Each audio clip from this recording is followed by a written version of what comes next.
Bienvenue sur le podcast Game Design et Business, le podcast pour les développeurs indépendants qui veulent vivre de leur passion. Aujourd'hui, nous sommes au troisième et dernier épisode sur le sujet de la création de votre premier jeu. Et en fait, cet épisode va intéresser autant les débutants que les développeurs confirmés. Car aujourd'hui, on va parler de MVP ou prototype.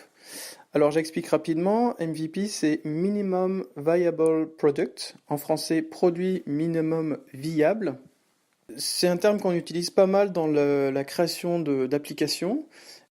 Et dans notre domaine, c'est le plus petit jeu qu'on puisse créer, livrable, pour qu'on puisse ensuite obtenir des données exploitables.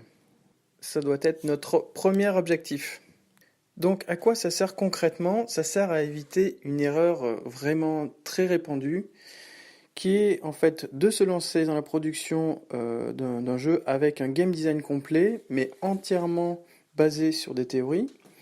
Alors, en début de production, on est souvent grisé par les idées que l'on trouve géniales, et donc on se met directement à coder plein de fonctionnalités, à dessiner plein de décors, de personnages, d'objets, et se rend compte ensuite, après souvent plusieurs mois de développement, que le jeu n'est pas du tout amusant. En fait, les joueurs n'y trouvent aucun intérêt. Et ça, je vous dis pas comme c'est énormément frustrant. Quand on a mis des mois de travail, d'énergie et même parfois d'argent dans un projet qui ne donne rien et qui ne plaît à personne, c'est vraiment quelque chose de difficile à vivre. Et la version à la perte, c'est-à-dire l'impression d'avoir gaspillé son temps et son énergie, nous pousse à nous dire, si ça ne marche pas, c'est qu'il manque telle ou telle fonctionnalité. Donc on a encore envie d'en rajouter par-dessus pour corriger les choses, mais c'est vraiment pas la bonne méthode. Mais en réalité, bâtir encore plus haut sur une mauvaise fondation n'a jamais rendu une maison plus solide. Donc, si on garde cette idée de maison, la première chose à faire est de créer les fondations et de les tester pour voir si c'est du solide. Il ne faut surtout pas avoir peur de tout raser pour recommencer si ça ne fonctionne pas. Alors, ça tombe bien parce que je suis en plein dans cette phase avec mon jeu en développement et je vais vous raconter comment j'ai fait cette erreur des années plus tôt avec un autre jeu. Ce jeu s'appelait Stomba Quest, j'avais une idée assez précise de ce que je voulais. On a donc commencé par le fabriquer. Le principe, c'était un personnage qui rencontre des monstres un par un d'un écran à l'autre. En fait, le joueur avait juste à toucher du doigt le monstre pour l'attaquer et au tour suivant, le héros se prenait un coup. Euh, Par-dessus ça, on a ajouté un système de sélection d'armes, des pièces d'or, des cœurs de vie, des ingrédients à ramasser pour faire des potions, des améliorations d'armes, un système d'éléments eau, feu, terre, air, etc. Puis on a fait tester après plusieurs mois de développement. Et là, j'ai vu que le jeu n'était pas du tout amusant. On était allé trop loin dans le développement. On avait vraiment trop de fonctionnalités pour voir ce qui clochait vraiment. Alors, après quelques années de pause, j'ai pu prendre un peu de recul, mais aussi apprendre entre-temps à faire les choses dans un ordre précis, ce qui d'ailleurs fonctionne bien en ce moment, et on va y revenir. Donc le problème de Stomba Quest, ce n'était pas qu'il n'avait pas assez d'armes, de monstres, de monde. En fait, le souci, il venait de ce qu'on appelle le core gameplay. En fait, le core gameplay, c'est quoi? C'est la mécanique centrale du jeu. Donc en fait, c'était vraiment pas du tout amusant et malgré tout ce qu'on avait mis autour, les joueurs n'y trouvaient aucun intérêt. Donc pour mon projet actuel, qui s'appelle donc Micro RPG, c'est un nom temporaire, j'ai fait vraiment les choses autrement.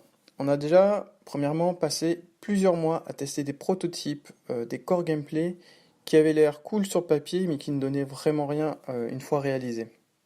On a vraiment jeté plein de trucs et en fait cette méthode, elle a un nom, c'est le travail par itération. Donc on commence par émettre une idée, on la prototype, on la teste, on l'évalue, et si ça marche, on la garde, et si ça ne marche pas, on la jette et on recommence. Vous trouvez sur ma chaîne YouTube quelques concepts qu'on n'a pas du tout gardés parce que les animations, ça donnait un effet intéressant. On se disait, tiens, ça peut être amusant. Et finalement, une fois qu'on l'a développé et qu'on l'a testé nous, on s'est rendu compte que ça donnait vraiment, mais vraiment rien. Le lien est dans la description. Donc dans ces prototypes, on avait uniquement un personnage, un monstre, que bon, on a dupliqué là pour en avoir plusieurs autour, un décor et c'est tout. Et encore, j'aurais pu vraiment réduire un peu plus, mais moi j'ai quand même besoin de dessiner pour créer les choses et pour nous donner finalement des idées. Donc il faut vraiment rester avec quelque chose de très petit, avec peu d'éléments pour pouvoir tester et trouver ok, qu'est-ce qui marche pas. Tout le reste vient plus tard, même si on a très envie d'ajouter plein de trucs cool. Après, avec les tests, on se rend compte que les joueurs, une fois qu'ils aiment notre MVP, et ils vont nous demander plus de contenu. C'est assez difficile de résister, de rester discipliné et de continuer étape par étape à valider chaque fonctionnalité sur une base solide sans créer trop de contenu. Une fois que le core gameplay est validé, on peut alors se lancer dans la création de personnages, d'éléments et d'autres fonctionnalités. Avec Micro RPG, on en est à la démo 2. Elle est en cours de test. La démo 1 qu'on avait sortie fin novembre 2017, après les tests a validé le core gameplay, donc ce que je parlais tout à l'heure. Dans le 2, on est en train de tester deux autres choses. C'est savoir si les joueurs ont un sentiment de progression et est-ce qu'ils trouvent un intérêt à utiliser les différentes armes qui ont des attributs spécifiques. En ce moment, je suis en train de collecter et d'analyser les commentaires pour en fait orienter la priorité de développement pour la prochaine démo. Donc si je vois que les joueurs rencontrent un problème, on cherche une idée pour y remédier, on la développe et on la fera tester par la suite pour la valider ou non, et ainsi de suite. Pour terminer, je vais vous donner un exemple plus concret avec un jeu que vous connaissez forcément, c'est Super Mario. Donc si on devait imaginer un MVP de ce jeu, il ressemblerait à ça.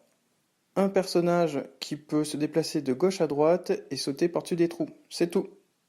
Donc pas de blocs, pas de monstres, pas de tuyaux, pas de pouvoir. Toutes ces choses, on les ajoute par la suite seulement si le concept principal du jeu est validé, c'est-à-dire que le jeu est amusant. C'est tout pour aujourd'hui. Si vous voulez participer au test de mon jeu pour voir justement à quoi ressemble un MVP, il suffit de suivre le lien dans la description. Sentez-vous libre de donner votre avis, de commenter et de partager, ça me fera bien plaisir.